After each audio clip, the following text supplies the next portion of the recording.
cloud of smoke from our window.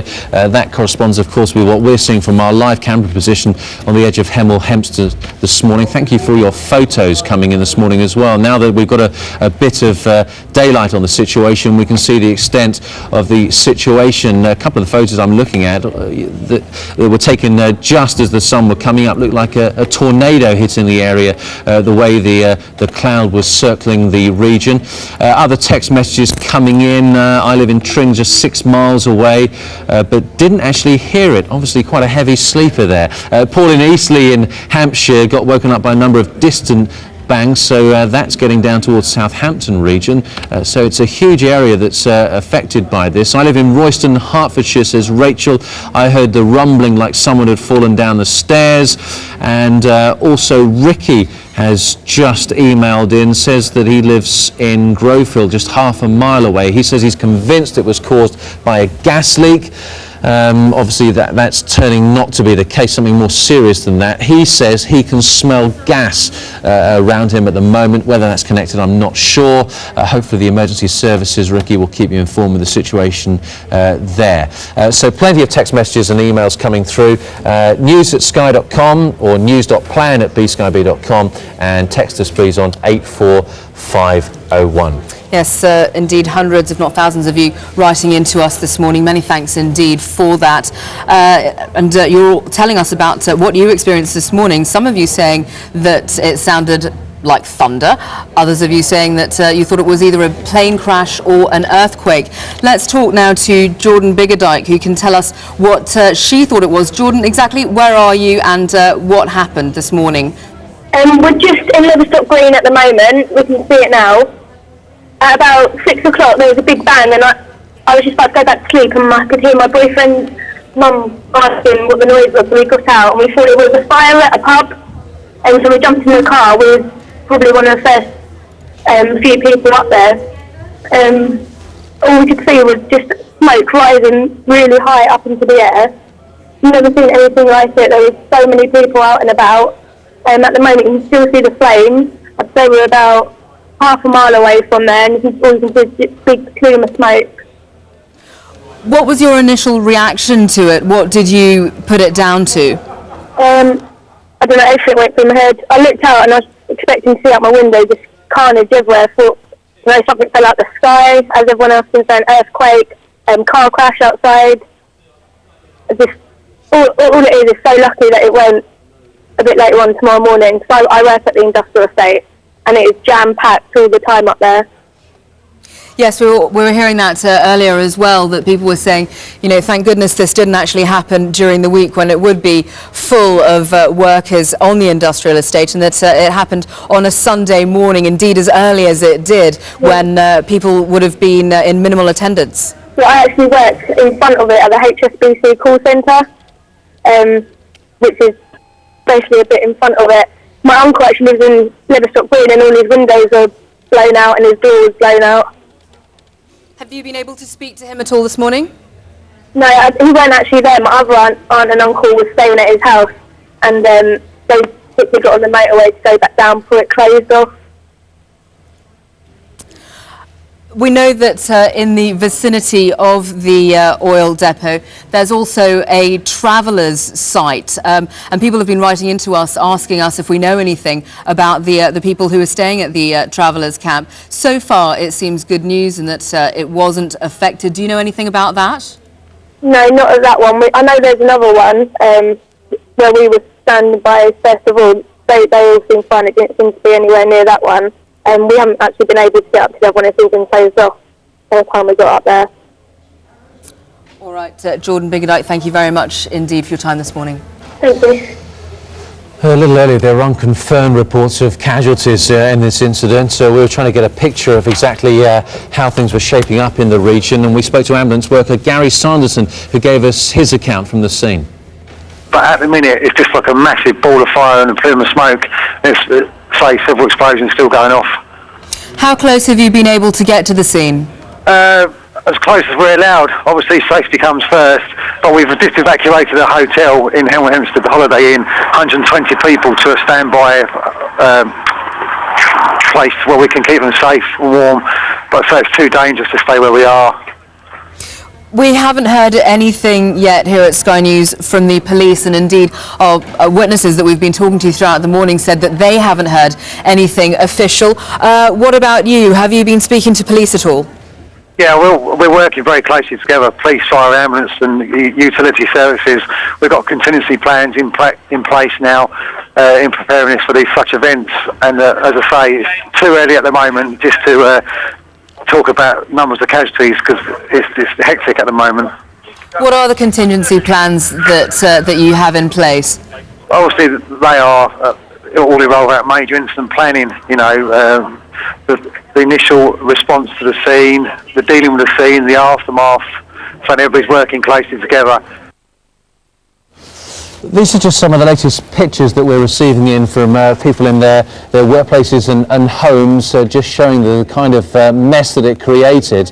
Obviously, loud explosions to the ear and also shaking the infrastructure in the region. You can see some of the windows that have been blown out by this. We think these are in the housing estate just a matter of miles away. And I say just a matter of miles, you can appreciate just how big this explosion is to force out windows if it's some 2 or 3 miles away. Another shot there of a window that's been blown out on a nearby housing estate as well. And we know about some of the industrial infrastructure in the area, which of course isn't as well built as some of the residential areas. We're getting reports of some of those buildings actually being taken down to the ground as well. I'm trying to get some extra information actually on the Buncefield oil refinery itself. I'm looking at a website that's suggesting that there are pipelines, as we heard earlier, into this particular oil refinery. It's carrying several million tonnes of oil per year. So it just gives you an idea of the amount of oil that could well be being stored in that particular region, which is suggesting why the flames are just rising so high above the area and for so long. Tony Moore, our disaster expert earlier, was suggesting that in previous incidents these fires can burn for some days, possibly 5 or 6. They try and limit the supply of the oil reaching the area, but it's very hard. The intensity is just so great. This is the latest video reaching us much closer to the incident. You can obviously see something has blown away and made its way onto the road. I believe that's the road there. We can see some flashing police lights in the distance as well. This looks like the industrial area surrounding the oil refinery, but you can just get an idea of the intensity of the flames from those pictures and the amount of smoke which must be hindering the fire crews in the area, trying to ascertain if anyone's caught up in this, injured, or indeed has been killed by this accident. We've still got no confirmed reports from ambulance crews in the area just as to how serious an incident they are covering this, but the fire crews obviously will do all they can to extinguish the fire at Buncefield Oil Refinery this morning. And as Steve was just referring to it as an accident, we should confirm for you that Hertfordshire Police have told us this morning that the explosion is being treated as nothing other than an accident. They don't think that there's anything untoward about what took place this morning at all. Let's talk to Justin Balcom now. He's a disaster expert and he's near the scene. Justin, have you ever seen anything like this before? Yes, unfortunately I have. You may cast your mind back to the BP incident that occurred in the States in Houston 6 months ago, approximately 6 months ago, where there were obviously fatalities and a similar size incident due to workers on site undertaking change programs to certain structures within the BP Houston oil field site. I can also say that a year or so earlier, earthquake in Turkey caused very similar structural damage and explosions to the Tupras oil refinery. So I have to say that I do agree with the police at this time that it's very typical of a major refinery explosion. And how exactly are these are similar explosions to this dealt with? Of course, I imagine that the immediate concern is putting out the fire so that it doesn't ignite any further spills of oil. Well, the immediate concern is obviously life and the surrounding area, I suspect that the police and the emergency services have thrown up a number of cordons. There will probably be 3 cordons. The immediate area will be something that they'll be focusing on, the security and safety of people in that area, and then the surrounding areas will also have cordons thrown up, which will then be related to recovery of any evidence or damage, and there will also be assessment of infrastructure in that area to gauge the extent of damage and then the ability for people to then access either their commercial properties or their homes. One can only imagine, Justin, how swamped the police in the area must be right at this moment. But witnesses who live in the area have been telling us this morning that they've heard absolutely nothing from the police. At which stage should the authorities be giving information to locals? I think that there's obviously a reasonable period where they have to undertake assessment of the damage and the ensuing events, and I think it would be reasonable to expect that any moment in the next hour or so a release from the emergency services as to what has happened. But obviously the priority is to establish a control around the immediate area and to undertake a very quick assessment of the extent of this damage. Clearly the knock-on effect is going to be quite significant, and they have to put procedures in place because this area is a very large industrial area. We have infrastructure in that area very close to the scene of the incident. I was on the phone at 6:05 this morning, just minutes after the event. Obviously certain buildings around the area have been affected by this blast, and I would say that we're looking at a closure of the immediate vicinity for at least a 1-week period. I'd be very surprised if it's reopened before that. Well, what you just said there about the fallout from this was something that was echoed by one of our viewers earlier on, who said that he thought that whatever it was that took place today, whatever it was that caused it, it's going to have huge repercussions for a long time to come. Well, again, one has to measure this. Obviously, the human side of it is a priority. The infrastructure, at the end of the day, I suppose the fortunate thing is the majority of infrastructure in the area is commercial. Therefore, the majority of that infrastructure will have insurance and adequate programs in place that will kick in, if not soon after the incident, but during the course of today, which means that experts and disaster response teams will respond to this incident. I would urge people to just sit tight, listen to the emergency services.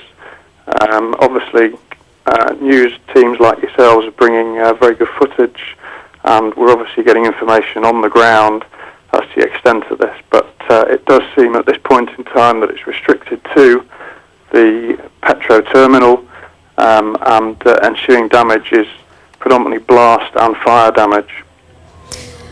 And I imagine, Justin, that the disaster response teams that you talk about will have extensive practice at handling something of this magnitude. That's correct. I mean, what's very clear is that certainly in the last few years, all contingency plans have been robustly tested. You may be aware that only a week or so ago, a very large contingency event took place in the City of London, where some 60 major firms were involved in a mock incident. So the response will be very swift, very measured, but the priority is establishing an immediate perimeter, establishing an estimate on the scale of the incident, and also determining how to contain it.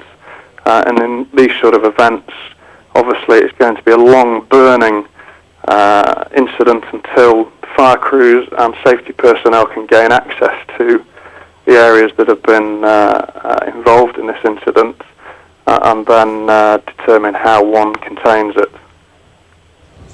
Justin Balcombe, thank you very much indeed for your time this morning. Just tell you a little bit more about this particular oil refinery.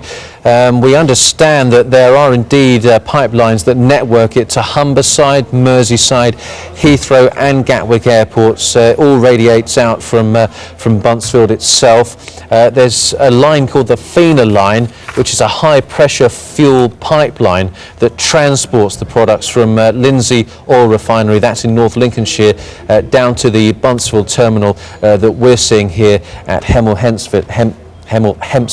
We heard from Justin earlier talking about similar incidents that he'd seen in the past. He referred briefly to the fire in Houston. That was back in March, one of BP's largest oil refineries. It turned out in that case to be a build-up of pressure in the octane tank that helped the production of fuel, and 15 people died, 170 injured in that particular blast. Now, when Justin saw the pictures of this, he thought it was along the similar lines as regards to the size of the explosion, but what I must stress is in Houston the number of deaths was so great because of workers actually sleeping within the region of the refinery in temporary housing. That was put down to those deaths. We'll update you on the situation though regarding Hemel Hempstead as soon as we have further details. We're getting more latest video through daylight shots now of police and fire crews organising people around the scene now. Obviously a lot of the major roads in the area have been shut. And a lot of the businesses you can see close by to the oil refinery affected there, a lot of windows blown out, a lot of concern in the area as well this morning. Let's get the very latest from the scene now from our reporter, Enda Brady. Enda, just looking at those pictures before, it looks like the flames have not subsided at all. Indeed, looking at this image right now, the sky is bright orange. Yes, indeed, the incident's still ongoing here. In the past few minutes, we've been speaking to more eyewitnesses. One man said that around 6 a.m. this morning, he was awake doing some work, and he said he heard what he described as a sustained explosion between 4 and 5 seconds in duration. He said it was one long explosion. He instantly went out of his property and he saw that several other neighbours had had windows blown out, and he has been told now that police have informed him he will have to stay away from the area for the remainder of the day. This area is completely sealed off now. People are being moved, cars being moved as I speak, people being told to get away. A huge police presence here on the ground in Hemel Hempstead. We've seen officers, off-duty police from the Metropolitan Police, stopping, parking up and donning fluorescent jackets and helping their colleagues from Hertfordshire Police to divert traffic away from the centre of the explosion. And a major ongoing incident here, and people out on the streets now milling around. Most people are now dressed. Earlier on we saw people in their bedclothes literally after falling out of bed to come down here to see what has happened. And as I speak, the smoke blowing up into the sky, a huge column now spreading right up, hundreds and hundreds of feet up into the sky, and the flames still burning brightly at the centre of the explosion.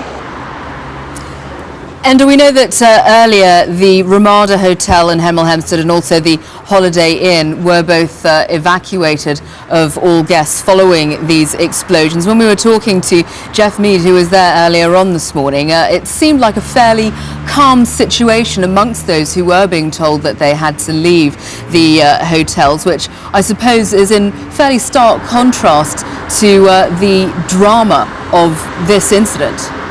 Well, one person we spoke to said that he was one of the first down here, and he said that in the first few minutes after the explosion, he said an eerie silence had descended on the area. He said, yes, there were flames and a lot of smoke, but he said nobody had arrived at the scene. There were no paramedics there. He was one of the first people there, and he said that quite simply there was just this very eerie silence, and then suddenly as people started spilling out of their houses and talking, the noise grew and the emergency sirens and what have you. But he said that for just a couple of minutes he just said he had to pinch himself. He said it was a very surreal situation he found himself in. Have the police given any more indication about what they think was to blame for these blasts? None whatsoever. I've just spoken to officers on the ground here, and we're being told that there will be a press conference in the next couple of hours at Hertfordshire Police's headquarters. That's in Welland Garden City, and we're actually being directed there now. They're telling members of the press to get away from the industrial estate and to go to the press conference. That is when we will probably hear a lot more information about casualties, and if there are any fatalities, we will hear all that there from Hertfordshire Police. Okay, Enda Brady, many thanks. David in Great Yarmouth, Peter in Reading, Mr Moss in Swindon, you all felt the explosion this morning. So too our reporter Jeff Meads, who alerted us to this story shortly after 6 this morning. He's now joining us live from Hemel Hempstead. Paint the picture, please, Jeff. I think the picture speaks for itself. Have a look behind me at those flames on the horizon. We're about half a mile from the depot there, still well ablaze, and it's what, 6 a.m, just after 6, I heard that explosion. It woke me up, so we're still, getting on for over 2 hours since then, and no sign, as you can see from this live picture, that those flames are abating at all. And that huge black plume of smoke must be visible from tens, if not scores of miles around into the sky now. There's a pollution worry. People have been issued with gauze masks around the area. There's a strong smell of petrol in the air. You can taste it on your lips. So there is a concern there. I asked the firefighters, what are you going to do about a blaze of this scale? They had an emergency plan. They had a contingency drawn up for this very depot, the Buncefield depot, one of the biggest petrol and oil storage depots in Britain. It's swung into action, but the answer is, what do they do with a fire of this magnitude? And you can see new elements burning every time you look over there. It's clearly spreading. The answer is cordon off the area, seal off the pipelines to prevent the fire spreading through the supply network, and then simply let it burn itself out. That's all they can do. It's impossible to get in there. That's why there's no word here on the ground yet about casualties. We've been assured by Hertfordshire and Bedfordshire Ambulance Service that there are either minimal or zero casualties in the area around, but the police are still trying to account for those who would have been on duty in the Buncefield depot at that time at 6:05 this Sunday morning when that explosion occurred. But as you can see from these live pictures, it's still burning, still those orange flames clearly visible through the dense black smoke, the oil smoke that has been rising from this area now for some 2.5 hours. Just been getting some text messages, Jeff. Someone on holiday in Devon wants to return to Hemel Hempstead area. I think they live quite close to the incident. Someone on the road back from Swansea have heard about it. Can they come back to Hemel Hempstead? From the looks of the pictures you're supplying, the answer is clearly not. Certainly not anywhere near Buncefield. I was very close to it, about 500 metres away from it first thing this morning. The police evacuated the two hotels, the Ramada and the Holiday Inn near there. I was present for that. And then they said to the few of us who remained, they ordered us out of that area because of the hazard. The worry was that the burning fuel would spread along the pipeline network and actually ignite a couple of filling stations just very close to Buncefield. Also, there is the worry, and you can see from the scale of the smoke, that huge plume of smoke, there's the worry about pollution in the immediate area, in the wider area. So the roads, there's a tight cordon, obviously, around the incident itself of perhaps half a mile around there. Beyond that, the roads are open, traffic is moving, but there are restrictions, and I would guess anyone who wants to travel into Hemel Hempstead itself will have no trouble, but obviously there's going to be disruption. It's very close to the M1 motorway, junction 8, only about quarter of a mile from there. That's why this oil depot was sited where it was, for good communications. Tankers could get in off the motorway there with ease, so that obviously will be restricted this morning, but the area itself will be closed off for days at least. As to the cause, we don't know. There were lots of rumours, reports, fears, mine one of them, that it had been a plane crash. We thought, where I live at St Albans, about 8 or 10 miles away, that it was a plane roaring low overhead. I think what we heard now was actually the incoming roar of the explosion from that first blast at 6:05 this morning. There doesn't seem to have been any external factor in this incident, this accident perhaps. We don't know whether it was deliberate or whether it was accidental. But again, everything like that will have to wait, simply because the police cannot get in for obvious reasons. Those pictures explain why. They'll be interviewing those who survived. They'll be trying to piece together some idea of what was going on there just before 6:00 this morning that could have led to this catastrophic explosion. I'm just getting an email from Paul Harben. He's a Hoyer Shell Buncefield driver. He says that he's just heard from a colleague that all of the Hoyer Shell drivers are accounted for, but there is some real concern. He says apparently there are 2 workers though that work at the Buncefield oil refinery that at this stage are unaccounted for. Now these are obviously unconfirmed. We don't know for sure who Paul Harben is, but he's taken the time to email in to tell us about some of his colleagues. So obviously the emergency services are still trying to get to the scene to ascertain exactly what has happened. Now you've managed to find yourself an aerial shot alongside, I take it, some residents in the area. How are they feeling about this morning? Well, it's almost evident, self-evident. They are shocked, they are shaken. The lady whose flat we're filming from told me just before we came on air, and we'll perhaps talk to her on camera in a short while, that she had wondered only the other week. And she'd been passing Buncefield. I mean, it's part of the furniture here. It's on the horizon.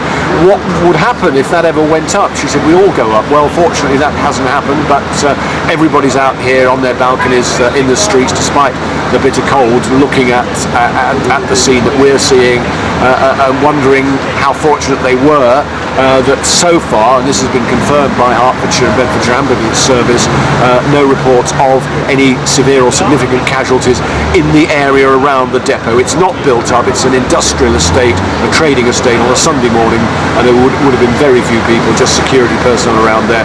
So the good news is there doesn't appear to have been any injuries from the surrounding area, although there is some damage, superficial damage to offices and warehouses in that vicinity.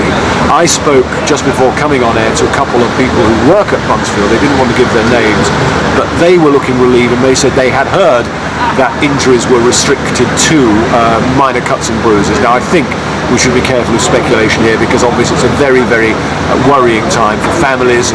Nobody knows, and it's been impossible for anyone, because of the severity of the fire, because of the fierce temperatures, to get in there. And that's what's happening at the moment, is the police, along with the companies who operated, BP and others who operate the Buncefield depot, they've been going through their staff lists, going through their records, who was there and where are they now, and that's the process which is going on at the moment. Casualties we don't know about.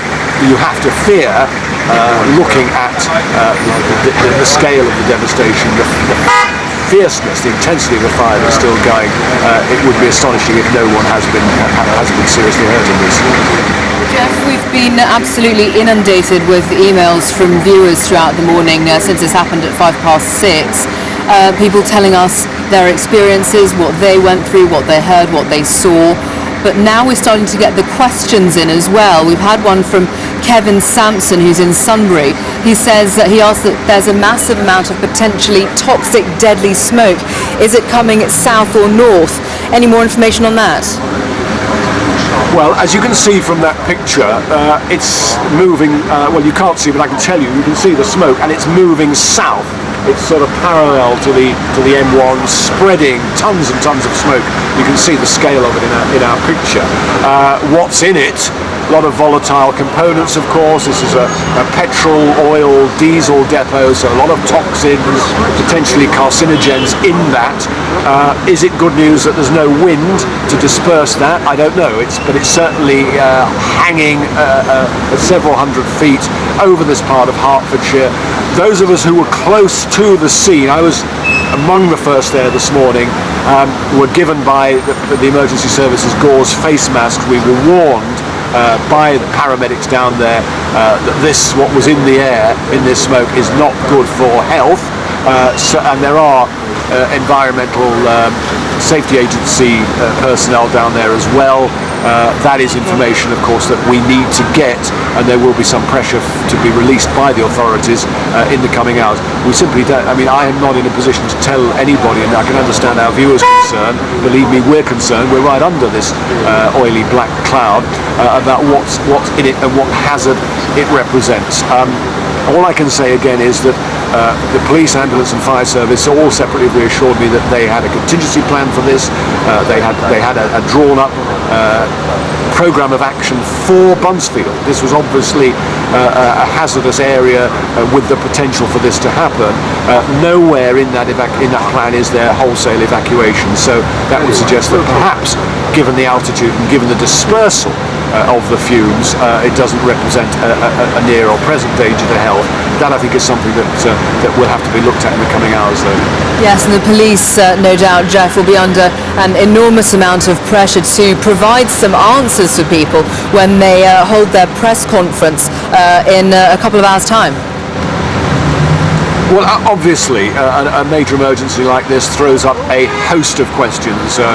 What happened? How did it happen? What's been the result?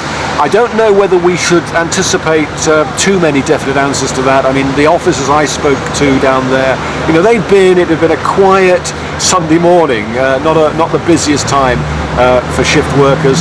Most of them were in their stations based around Hertfordshire. They heard the explosion. They'd come rushing here. They had not any information beyond the good news that we were picking up on the scene, that casualties appeared to be light or minimal. As to cause, I think the feeling I'm getting, the information I'm getting, is that there was no external factor. There wasn't a plane didn't come down. It doesn't appear to have been a terrorist attack, although of course nothing can yet be ruled out.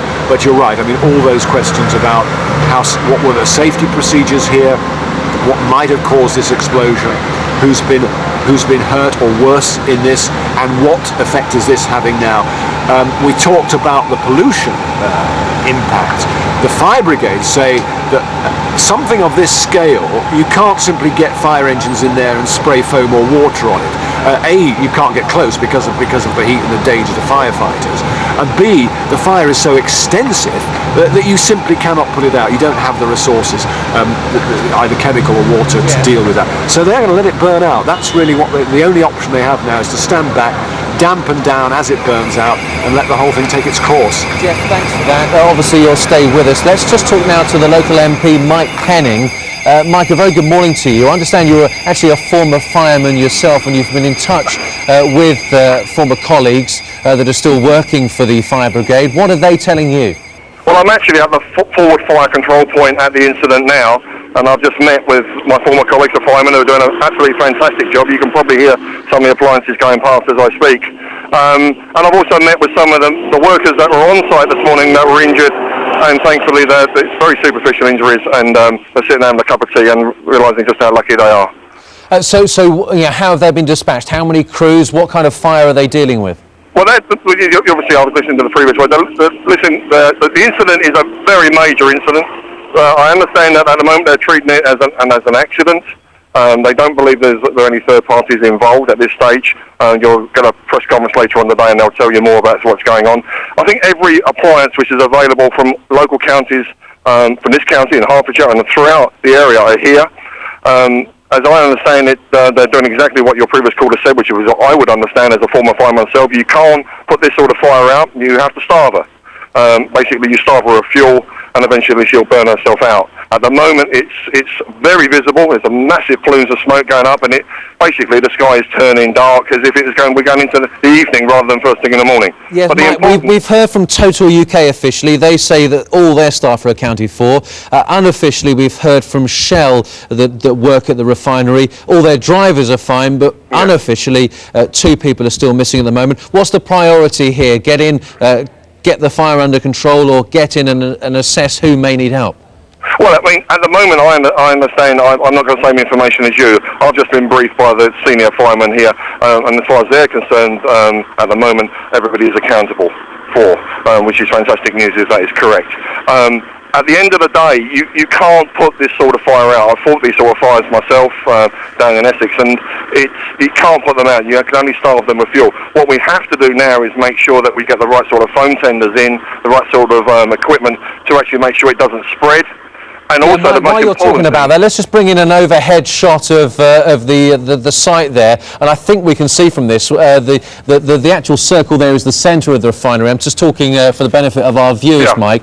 We can see a number of circles which I think are the storage tanks. I've had a look at one of the websites that has these huge storage tanks, and presumably each explosion that we saw earlier on today was the fire spreading to each of those containers. Yeah, I understand unofficially the first explosion that would have been heard right across the region was actually one of the petrol storage tanks, and that because of the vapour involved, that's why you got such a large noise, a large explosion. I understand the fire has spread initially to the warehousing close to it, but I understand that there's no risk now, they tell me, of further explosions, I hope, necessarily not big explosions.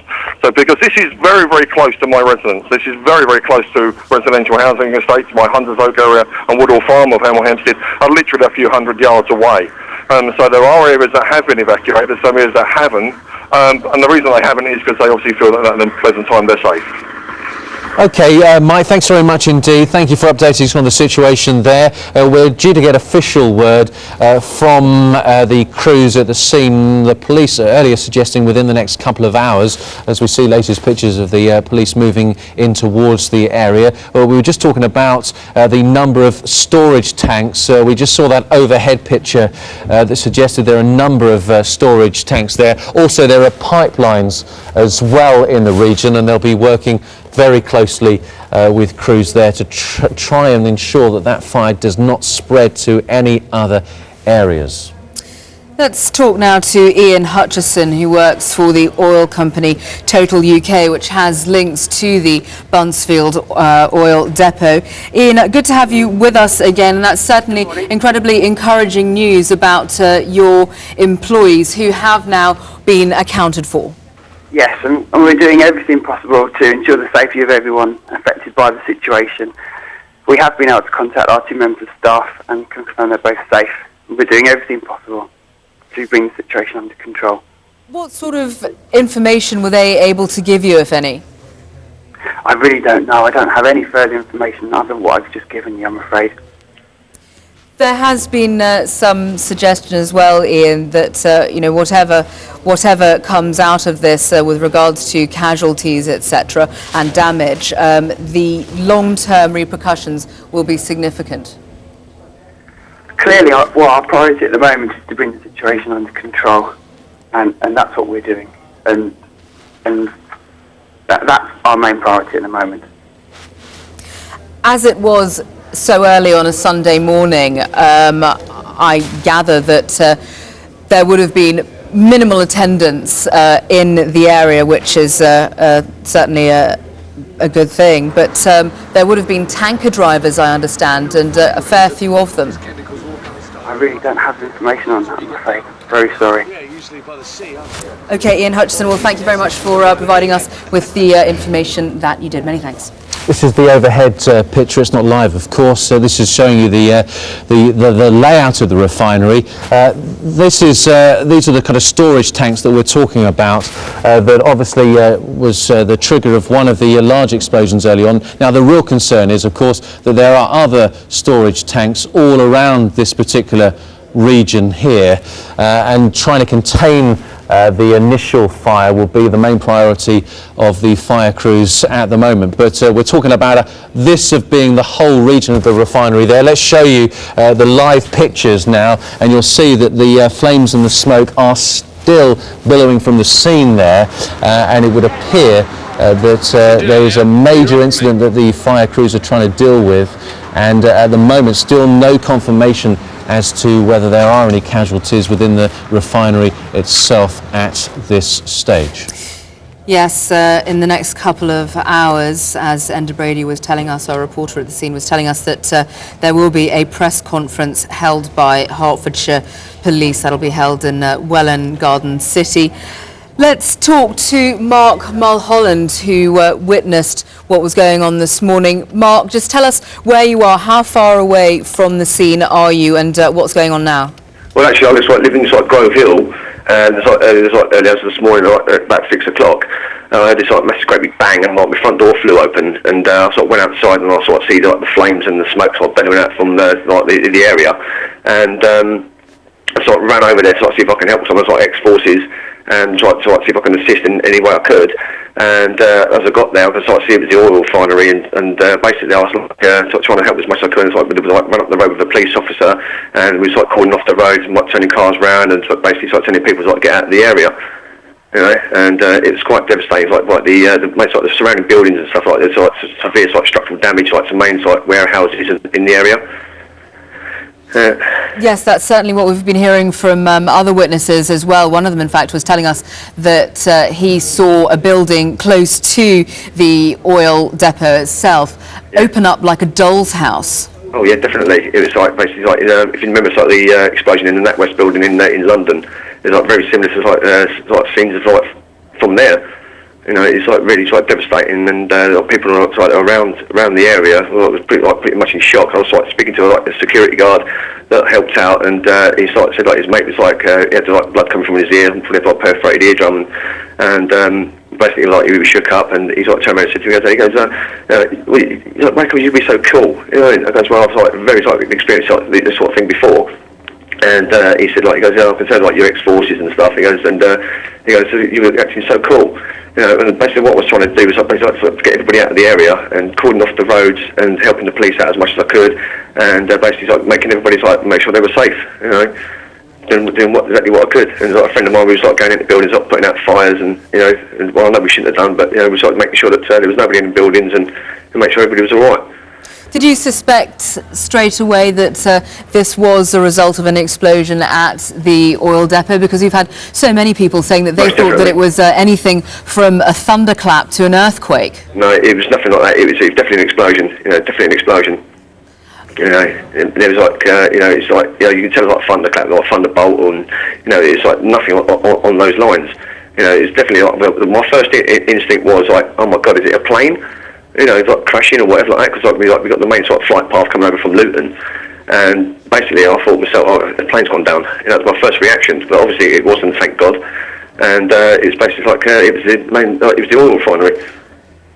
We did get an email from one woman earlier on who was saying that because she lives in the area, she's lived there for a long time, this was something that she had actually worried about. It had occurred to her before that the Buncefield oil depot might have some sort of accident, and something terrible would happen. Is that something that people in the area have ever really conceive of? Well, I just say it's a really major concern, because of it is basically an old depot, and it's a main feed for aerial fuel and stuff for the airports, and it is a major concern. And I don't know what the safety procedure is over in that depot, but it really needs looking at, really. And emergency services didn't actually get on the scene till about 6, 7 o'clock. Are you able to see the flames from where you are? Yeah, definitely. Yeah, I can see the smoke billowing across from my house at the moment. I'm not that far away. Are they? So when the actual explosion started, it blew my front door open. Well, our reporter before was saying that he also witnessed it when it happened this morning at about 6:05, or the first explosion anyway, and he said that he saw the flames going right up into the air, maybe some 200-300 feet. Oh, yeah. Have you seen them subside at all or change in any way? Actually, when I was actually on the scene, there's 3 or 4 more explosions. They're not as loud as the first one, and the police was saying to me, get everybody out of the area, because they're waiting for a secondary explosion, from the main feed. They're just waiting for that to go up as well. We can certainly hear the distress in your voice, Mark, which of course is only to be expected. Have you been able to speak to any of your neighbours in the area and ascertain what it was that they went through? Yeah, I was speaking to a friend of mine that who lives next door to me, Wayne, and we've been talking about it. I was telling him the experience that I had this morning, and I'm sorry, as you say, like I'm pretty shook up, and and it's not the sort of thing you expect to happen on a Sunday morning. Absolutely. Mark Mulholland, thank you so much indeed for taking the time to speak to us this morning. Plenty of emails coming in. Just quickly tell you about this one from Jennifer Thorburn, considering a different aspect to this. She reports that there are very poor driving conditions on the M40 now this morning because of the smoke and smog hanging over the motorway. There was already the problem of dense freezing fog this morning. She now says there's a thick smog over from Loudwater in High Wycombe, at least as far as Gerrard's Cross now. She believes that it's an extended area and that we should be putting out a warning to people travelling in the area. Well, we're doing just that for you now, Jennifer. She believes it's a growing plume of smoke extending for miles and miles and miles, and we can certainly see from our live picture there at Hemel Hempstead that the smoke is getting significantly worse, and you can see from those pictures it is thick black smoke, making not only conditions very difficult for the emergency services in the area, but as the smoke travels further away from the scene, it's causing trouble as well to people travelling within the region. And I'm sure we got confirmation of that from Jeff Mead, who's watching those pictures live at the scene. And I can tell you down here at ground level, well, we're actually on the third floor of a block of flats about half a mile from the Buncefield depot. You not only see the scale of that black plume of smoke, but also you smell it, you can taste it on your lips. When I was there a little earlier, very close up to the police, at the police perimeter, they gave us these masks because they were very concerned, the emergency services, about the toxic element in that smoke. And obviously there is a pollution concern now because, as we heard a short while ago from a local MP who's a former firefighter himself, and as I was being told by emergency teams at the scene, there's nothing they can do. They can't extinguish that blaze. Look at it. I mean, it's still burning. Well, it's getting on for, it's 3 hours, all but 5 minutes since I first heard that explosion, and it's still burning almost as strongly as ever. Thousands and thousands of tons of fuel still blazing away there. It's one of the main distribution depots for Britain. It serves the whole of the south of the country. So what they can do is stand back, cut off the supply.